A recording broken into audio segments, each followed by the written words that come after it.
Are we live?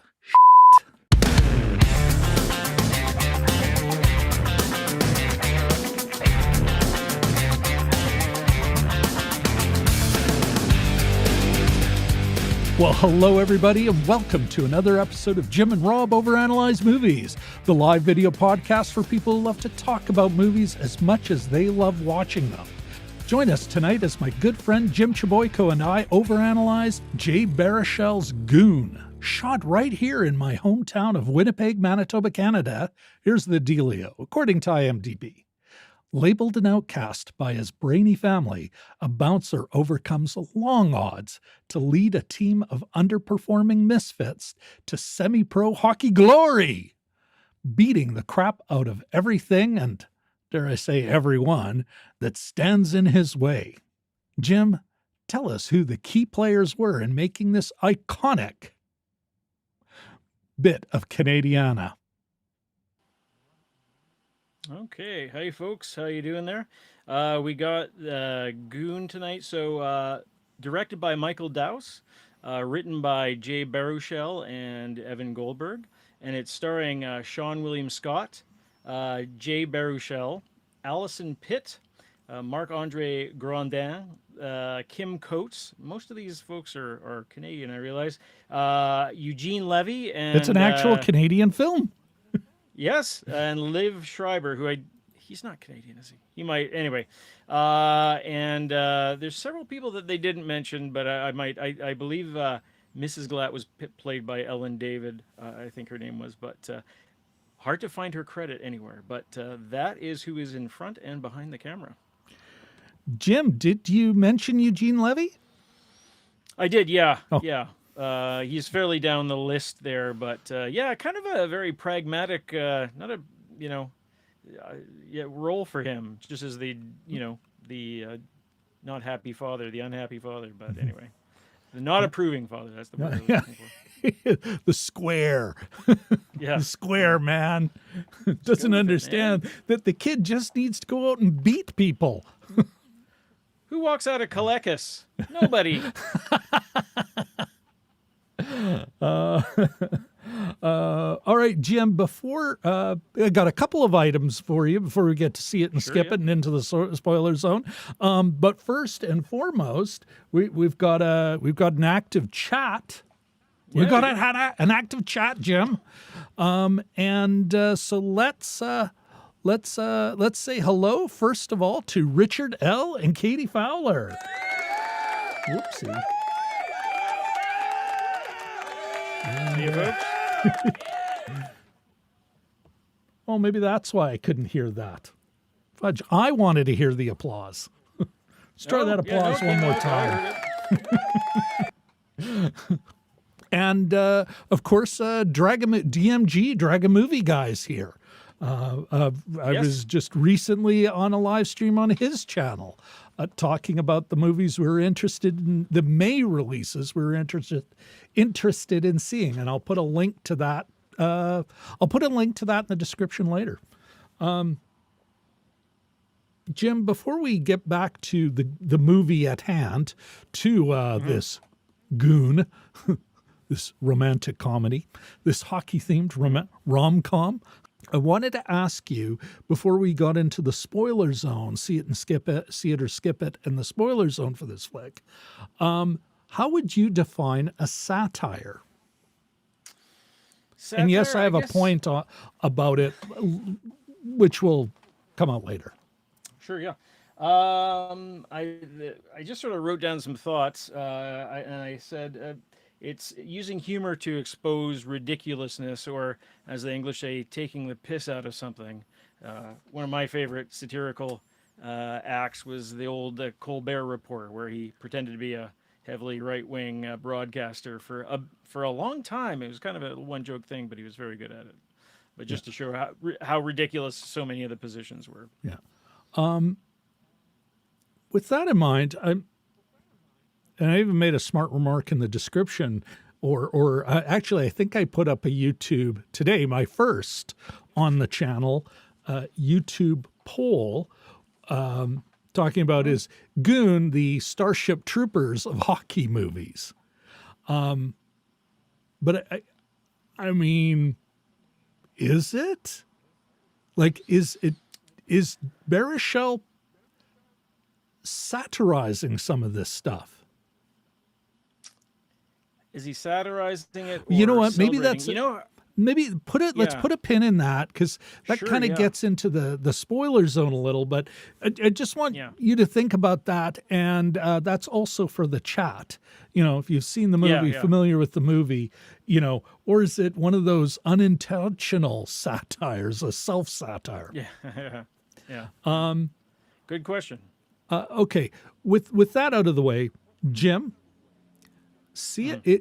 Jim, Goon, 2011 Goon. See it or skip it? And in one sentence, why? Yeah, I'd really like to say see it, but I'm sort of leaning towards skip it. The early obnoxiousness doesn't really make up for the rest of the movie. It sort of finds its feet in the second half, and by then it seemed kind of late for me, anyway. Yeah, I agree with you. Maybe a little different. Yeah, I can't. It's a fine movie. It's got a beginning, middle, and end. It is better than It's movie shaped. It is. It's movie shaped. Yeah. It has the contents of a movie. They promised me a ham and cheese sandwich, and I got the bread, and I got ham, and I got cheese, and they were in the right place. That said, I think the obnoxiousness for me goes all the way through the film, and that's why I'm like, is Baruchel taking the piss, or does he mean this? You know, he's done smarter can't stuff recommend it. before. Yeah, like, and it's such a shame. It seems to me a missed opportunity because, you know, first of all, it's a great document of closed Winnipeg restaurants. So it's like it works on a historical level. But yeah, the Perhaps curse, the not his Goon curse. intention, but Yeah, and I like several of the cast members. I thought Sean William Scott did a really great job, and because he actually had some heart, and he was kind of sweet, and he played dumb, and it's kind of hard to do those roles. You have to, you know, you can't worry about looking stupid or anything like well, that. here, But, let's jump into this. You know what, Jim? Let's yeah, it let's seems like a missed opportunity anyway to me. here just a sec here. Let's Sure. Ah, yes. we're in the spoiler zone, everybody. Okay, go back to that. Say all that again. Sure. Yeah. Exactly. Yeah. I just I don't think. I mean, you're asking if it's satire. I don't think it's that smart. But yeah, I just think it's kind of a missed opportunity. It does find its feet a little bit at the end. The obnoxiousness, like the European player, the Eastern European players, tiring. I didn't love the goalie, the French lead scorer. You know, the big superstar of the team, and just the sort of the constant references to just the constant sort of homophobia and which probably is realistic, and it, you know, and just that it just was so went on forever. And oh yeah, I was going to say Jay Baruchel's done some pretty smart stuff in the past. I'm a fan. The Trotsky is a great little movie. Absolutely. And I But love it. And is it's that smart something he and it's did or thoughtful. he performed in? What's that? Is that something he did or he performed in? Yeah, Like here, I think he was involved in the creative part as well, but that's in a the good- intro. It's been a while since I looked at that. Yeah. In the intro, I did refer to it as Jay Baruchel's Goon, and Michael Dowse did direct it, but Baruchel wrote it, he produced it, and he co-starred in it. And while Dowse reportedly was supposed to return for there is a sequel to this, Last of the Enforcers. It is, in the end, Baruchel directed that too. And I think what's what's interesting, he calls it the last of the enforcers. And I'm wondering, is it like a pushback on some of the criticism at the time, Jim? I don't know if you remember getting into a bit of historicity here, folks. But this came out it was at Toronto International Film Festival in 2011. Mm-hmm.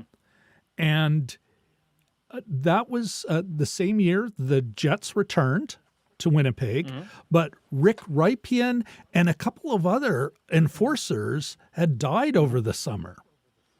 Yeah. And so, that's what I mean. It's like maybe it was intentional or something. But here it is. He makes a sequel, and that's almost like here, Jim. I don't know if you can see. Here's the yikes.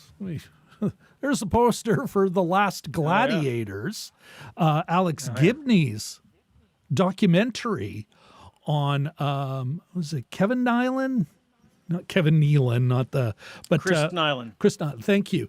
And along with interviewing a number of other enforcers and the hard time they had, not just in the game, but after the game. And then, never mind, you got,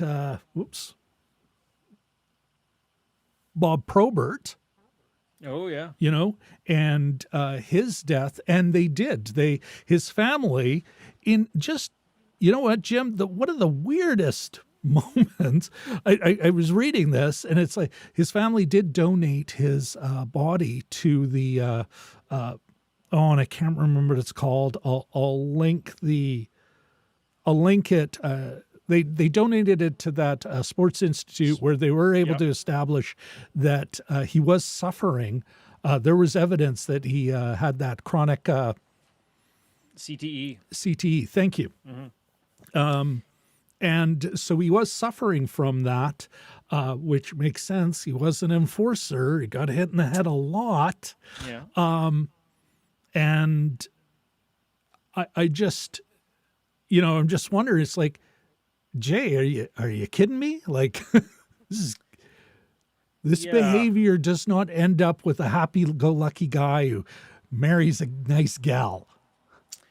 Yeah. And funny, there's a scene in it early on where I believe Ross Ray, played by Liv Schreiber, he actually takes a stick to somebody's head, which is not really done all that much. Having said that, I was at Marty McSorley's very last hockey game where he clobbered. I was literally there with a friend named Dave, and we in Vancouver, where he clobbered him over the head with his stick because Donald Brashear refused to fight him, and that might have been both their last games, maybe, because the head injury was really bad for Donald Brashear, and Marty McSorley was basically iced out of the league for doing that. It was a horrible incident, and I was just the whole way home. I was like Yosemite Sam in the car. I was, floating and raging, and poor Dave had to listen to me. But not Sidney Crosby, but remember what's his name? That young man. He was supposed to be the next one. I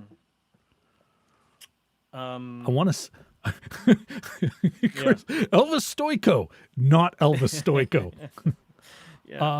But he had the misfortune, unlike Sidney Crosby, perhaps slightly better looks, but was more of a finesse player, that kid was both a finesse player and a big kid. So it was like, Gretzky we weren't allowed to touch, but we can beat up on you. And so, but even Sidney Crosby, retired earlier than he might have over concussions and that, didn't he? Where he pulled back. Crosby's still playing. I think you're talking about Eric Lindros. Thank you. Yes, Eric Lindros. He left early. Yeah. So there's a lot of them do. Yeah. What the? Yeah. So this, we can. What was Baruchel's plan here? You were talking about satire. I personally think he was trying to have a run at this generation's Slapshot. I think Slapshot is a movie that's held in high esteem by hockey players. It's profane. it's brutal. They have the Hanson brothers. There's So I was there's a thinking scene high where esteem in Canadian hockey fans. yeah. Well, you got Who Paul doesn't? Newman in it. Yeah, exactly. I mean, for an American film, like what Canadian doesn't didn't see Slapshot? Yeah. Okay, I'm sure there's It's plenty been a of while Canadians since I've haven't, seen it, but actually. I remember it as a And kid, though. That was a regular Yeah. renter. Oh yeah, You know? yeah. And so I think he was trying to, like, if you think about what made Slapshot great, it was that sort of brutal. It's brutal and Profane, nasty, as you but said. it's got a heart, and it's Yeah. got the hopeful Michael Ontkean, I believe, was the young guy who he's the one that ended up stripping down and going around the rink at the end. And that actually, that seemed to still have does seem to have some purchase. Yeah. So I think he was going for that. I don't, Yeah. whether or not he was going for a satirical thing, I don't know, but you know it's a tricky subject because it's about hockey fighters, right? Yeah. And where do you go from there? Well- A fun movie about hockey fighting, Yeah.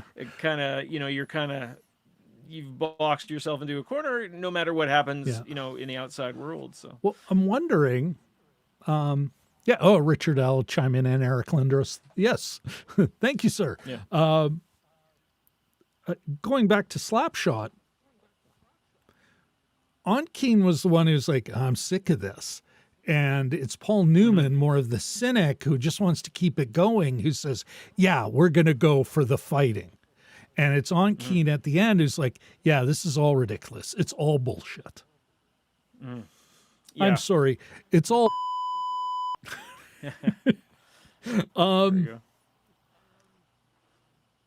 And that is, I That's think, a pretty is neat like, dramatic idea.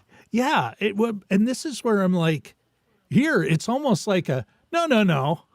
The fighting is the thing. That isn't to say Slapshot's some great, it's at a higher level or anything, but it wasn't anywhere near as sexist as this is. Like, and it's borderline misogynist, this film. Yeah. And again, like, I mean, how can you recommend this movie? I'm not saying you can. Like, I mean, myself, Yeah. how can anyone? Hockey Canada still can't get its head out of its ASS Yeah. and go, yeah, we need to clean ourselves out. There are Canadian children playing hockey where part of the registration fee goes, well, one of you who wins the lottery may grow up into being a gang rapist with your fellow hockey players, and we got to save money to cover that up. Exactly. Lawyers don't pay for themselves. Those, and that isn't to say there's a moment where it's like, I just kind of shrugged it off, and it rolled my eyes when I first saw it years ago. Of course, I was in the Winnipeg Film Office when this film was being produced, and so I got to see a local premiere. But yeah, now it's even worse to see Alison Pill getting her character getting, oh, look at the guy who's kind of interested in me and I'm interested in him, beating the crap out of somebody. That's getting me. Oh, and it's like, okay, I'm not saying that women can't be turned on by male violence. That's not what I'm saying, but it's like, oh, this is. Oh, there's nothing subtle here. They're just playing it for he's hot because he can do that. That's it. There is nothing else going on here. Unless, again, that's why I keep coming back to it. Is this just Starship Troopers and I just don't get it? Yeah, I don't think so. I don't think he was trying to do anything it wasn't trying to be a smart look at or some sort of deconstruction of hockey or anything. I mean, it's a fair question to ask. But to me, it seemed to be going for the good time and just a lot of but raunch isn't necessarily just fun or obnoxiousness. It doesn't equate fun immediately. They had three guys from the Trailer Park Boys in this little cameo bits in the studio, and that was kind of a bit of a raunchy show, and it was still kind of fun and engaging. And this, And not quite a celebration of, yeah, or a path to success, to love and respect and success is by being a goon. yeah, yeah. I mean, at least Trailer Park Boys, part of the, like any good sitcom, it's like, yeah, there's a reason these idiots are still in this trailer park, because they're idiots, not, oh, it's their Freedom idiocy 35. that makes them successful. Yes, yeah. Yeah, and Not to say that I'm some yeah, big fan, folks, of the meritocracy, that that ideal. I'm not, but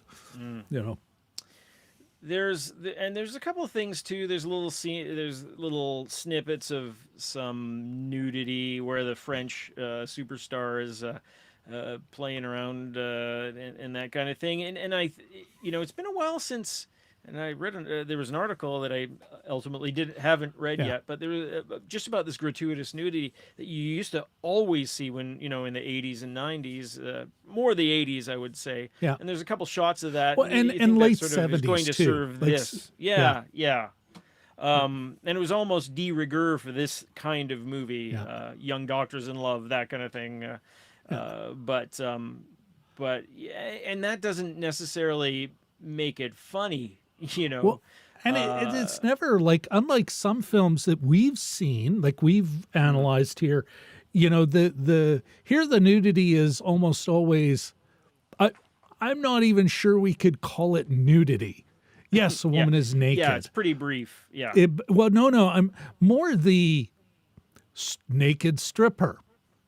Whereas you would see, say, nudity in some other films we've captured here, where it's like, oh, there's a known character having sex with another known character where they both seem to be enjoying it. That it's a human expression of something that could be fun, as opposed to, here's a douchebag hockey player and a stripper on a pool table in public, for other assholes being filmed. Yeah. Like that kind of, it's like kind of, I don't feel good, Yeah.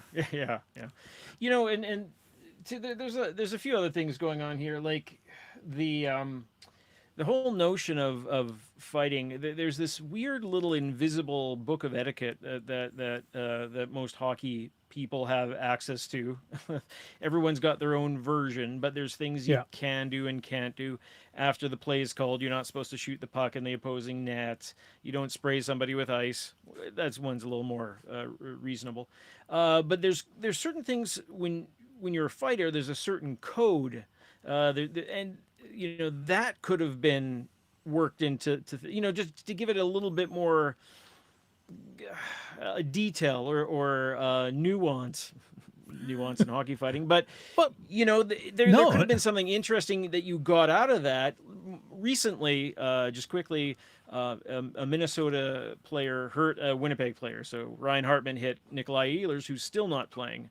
And towards the end of that game, I think it was Dylan DeMello, took out, got to Hartman from Minnesota, and there was a bit of a fight, and he could have kept on punching, but he didn't. He let up, like he visibly let up, as if to say, that's it, this is done, and it was kind of an interesting little chapter for that game. But there's all kinds of these little things that go on. Not that I approve of them or what have you, but it makes it interesting at least. Here it's just sort of the version of hockey fights in this is like early Rocky movies where everything's a haymaker. Everything's just there's no short game, there's no close to the body, there's no living. Everything's a massive windmill headshot, it's just, again, kind of a missed opportunity, I think, here. Yeah, and that's a great point. Like, I can't believe I'm now referring to Slapshot as having a little deeper than I remember it by. Yeah. But I don't think I'm misremembering the key plot points. But I think especially that there's an opportunity. Have a raunchy comedy, a profane comedy. Absolutely. While still having a bit more sensitivity, it's still got to be about real people going through real stuff. Not, I have a dummy here. And you're absolutely right, Jim. A lot of the performances in this are pretty solid, but there's no there. After you get past that, there's no there. We don't have anything where, take the opportunity to really kind of go, where is the old warrior going to go? Yeah. I mean, Glatt.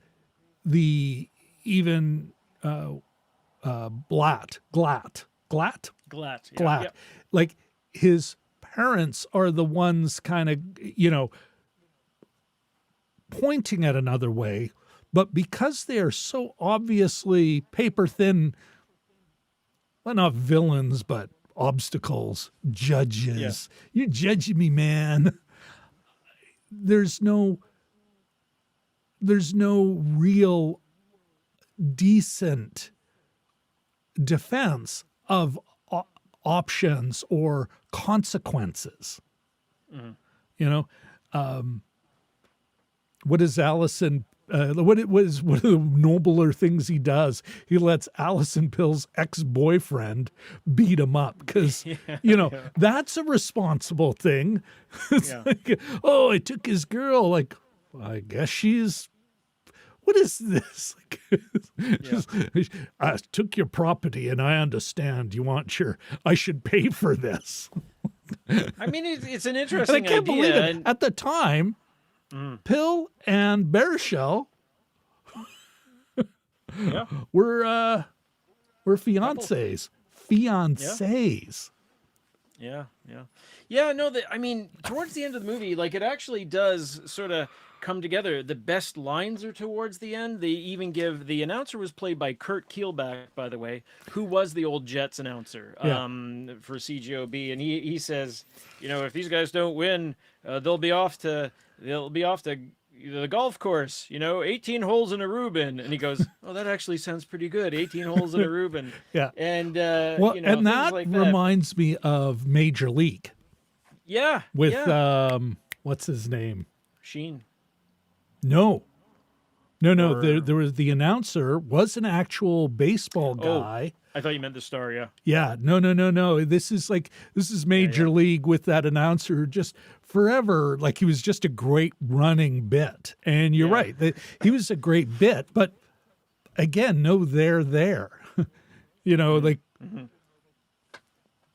It's a nice bit of writing, but no substance. What is the philosophy of this film? What is Baruchel and Douse saying here? They are saying something, but maybe it's an ode to hockey, or maybe an ode to old time. Jay Baruchel is a notoriously rabid. Here, just a sec, Jim. I got to give. This is for DMG in the chat. Okay. Anyway, where were you? Sure. I needed to get that eye roll in there. he's a notoriously famous fan, but of the Canadians. But there's it's funny. There's one reference here. Alison Pill's character calls up Glatt, and she's crying, and he goes, "What's wrong? Have you just watched Rudy?" which is a famous sports movie. Yeah. And I don't know if they reference too many sports movies in this, but not directly anyway. But the only time you have that moment is like, oh, don't. I think about what you say. If you're going to refer to other movies, be sure you're at least as good as they are. Well. Yeah, because yeah, he that's was maybe just what like, they're hoping. hey, that was pretty good. Yeah. Another film I don't necessarily agree with, but that was pretty good. It was a Yeah, well, good and film. it's seen as a bit of a classic, so maybe they're hoping for some rub off there. But Yeah. yeah, no, I mean it had elements, the bad '70s Well, and it doesn't logos. even make sense, Jim. Like, he Yeah. is not shown as a great sports guy at any time, you know? And the whole learning to skate thing, like if he couldn't skate, that's when you're fighting, you need to be 2 feet on the ground. That's what gives your power to punch. If you're floating, that's why there's not a lot of underwater fighting, because it's not effective. You have to have 2 feet on the ground, and if you don't know how to You don't want to skate, take a swing and then just fall because, no, it's all balance. And it's balance on skates that multiplies it as well. That's another couple inches you have to deal with. So, I mean, there's that. When I saw he couldn't skate, I thought, oh Christ, is he gonna know how to skate? And of course, they have the montage where he learns real quick, and he's still a little bit wooden throughout the rest of the movie, at least. But there's a sort of there's a lot of things here that you sort of question. Alison Pill's all worried about, Buddy calling her when she's got his picture on her phone screen that her boyfriend can probably see. Like, there's so much that doesn't make sense. But, there's some details that are cool. Like, like we say with every movie that we end up panning, there's a good movie in here. Yeah. And I always forget these three-name Sean. Is it Sean Patrick Scott? It was Sean William Scott. I always forget these three-name actors, but Sean William Scott, he does a great job. Like, he's got some heart. You can cheer for him. Maybe not cheer for what he does, but hope for success. And he's sort of, there's something else going on there. Like, it seems that he's not entirely comfortable with his role as an enforcer. Like, he's sort of unsure. Does he belong on the team? That kind of thing. And the other thing, he was going kind of through, or he was just coming out of some bad times he was having, like a lot of young stars who are, out of their youth, just been coming out of, problems with drugs and alcohol and that. And I felt watching it, especially the first time around, it's like, oh, you're bringing some of that to the table. Yeah, there's something going on there for sure. Yeah. And you got great performances. In Baruchel, like, his character's ridiculous. Yeah. But boy, you can tell he's like, I want to play this, and I don't care how you think ridiculous. That was just what was on the page. I'll wait until I'm in front of the camera, which is kind of a joy to see. Even when he's being awful. The Pill gives it her all. What's his name? The first coach, Da Vinci's Inquest guy. Nicholas Campbell. Thank you. As I refer to all this 80s and 90s television, and even early aughts. Da Vinci's Inquest was classic, awesome television. Yeah, but great show. I'm serious. He was great. Yeah. Like, everyone, what's his name? Kim Coates, of course. Like, everyone seemed to be like, I'm for it. I'm in it. So I think you're right, Jim. You had said that this is maybe somebody going for the Canadian slap shot. But if the biggest criticism I would have is like the slap shot had something under it. There was some there. Whereas here it's like, nope, just a celebration of, in a way, looking like, especially looking from 2023. It's like, wow, you're celebrating the worst of the Canadian hockey myth about itself. Like the violence, the sexism, all the puck bunnies and all that shit. Just nothing. You can look at this as a celebration of all the reasons why a lot of parents now are going, soccer for you, buddy. I'll save some Yeah, money yeah. and hey, Well, if soccer doesn't work out, you could be an actor. and look at 10 years later, they're having pride nights and that sort of thing too. And this, this basically the homosexual references throughout, and they don't sort of let up really. And it just gets to the point where it's tiring. There's so much wasted celluloid here that you could have devoted to something a little more interesting. I really think it came together when however random it was, when Doug is walking by that diner at night and comes upon Ross Ray, his projected rival, at 3 a.m. sitting there and eating chips and having a coffee or whatever. That was a really great scene. Nice moment. And I thought, where was this movie the rest of the time? Like, not everything has to be touching and insightful. You can have sort of that wacky young locker room energy, but balance, right, and moderation. And towards the end of it, that's when I thought the funniest lines were. I was laughing out loud. They had that great scene, and it just sort of kicked in like way too late. For my. I think there is the movie, and maybe they were always, maybe one of the reasons the performances still work is that they all knew that they're going somewhere. It's just the scenes they were in weren't going there, or didn't have enough in them, or they were like, oh, we still gotta play the joke, or we need one more on ice fight. But it also, again, I watch this movie and I'm not just thinking of Slapshot.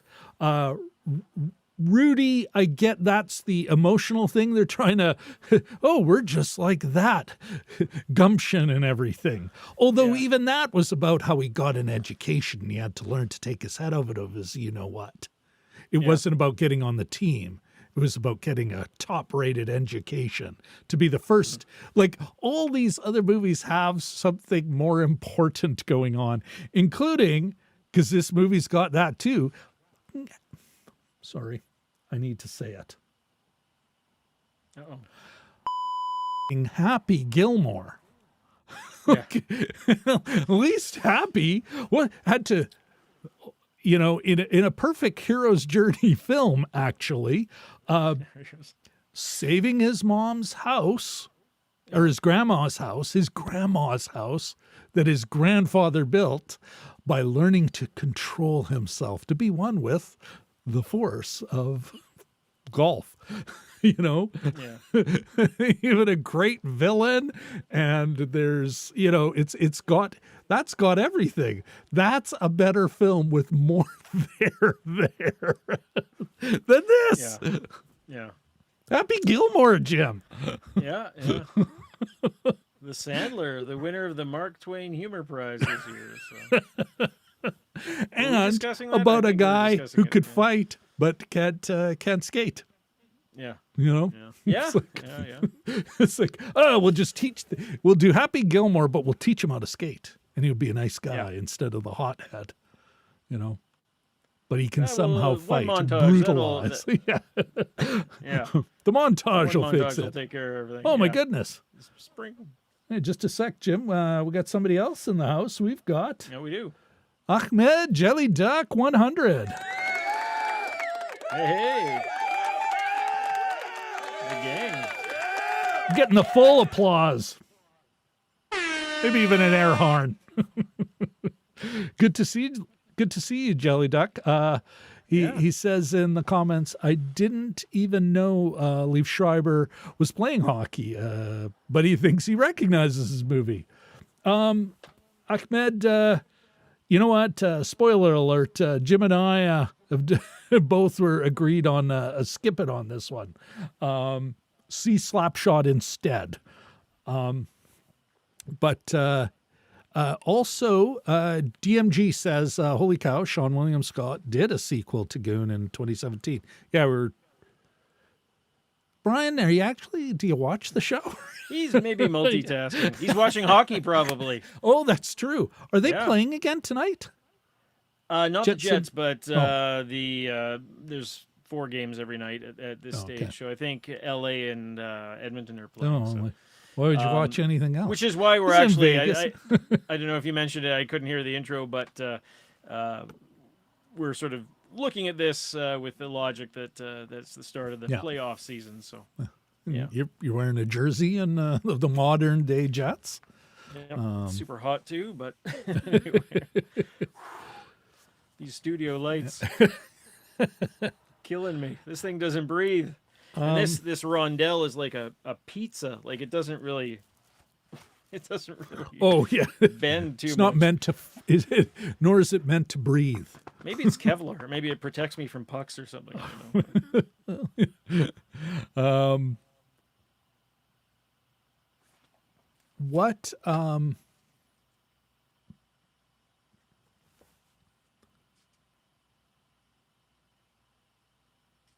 do you think there is a Canadian slap shot out there?